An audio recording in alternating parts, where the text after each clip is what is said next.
सर्वांना क्रांतिकारी जय लवजी, जय अण्णाभाऊ, जय शिवराय, जय भीम।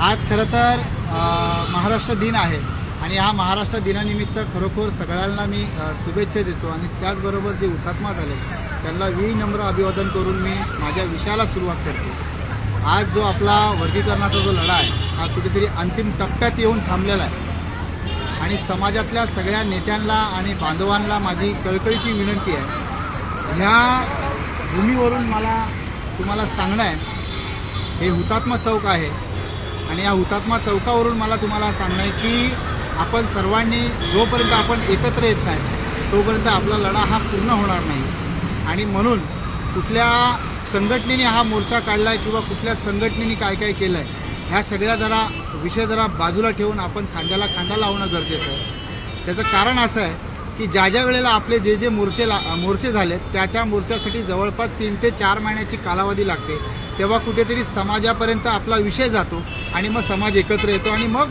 मोर्चे आपले यशस्वी होताना दिसलेत। परंतु आता विषयाला आपण प्राधान्य देणं गरजेचं आहे।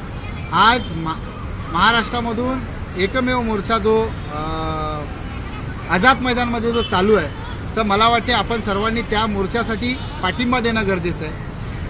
त्याचं कारण असं आहे, नव्याने जर करायचं झालं तर पुन्हा 3 ते 4 महिने जाणार आहेत। म्हणून त्या विषयाकडे न जाता माझी समाजातल्या प्रत्येक नेत्यांना, प्रत्येक कार्यकर्त्याला, समाज बांधवांना विनंती आहे की आपण जो मोर्चा चालू आहे आझाद मैदानमध्ये त्या मोर्चासाठी आपण सर्वांनी येऊन खांद्याला खांदा लावून त्या मोर्चालाच मोठं रूप देण्यात यावं आणि ह्या सरकारला, या शासनाला जाब विचारण्यासाठी आपल्याला एकत्र यायचं आहे।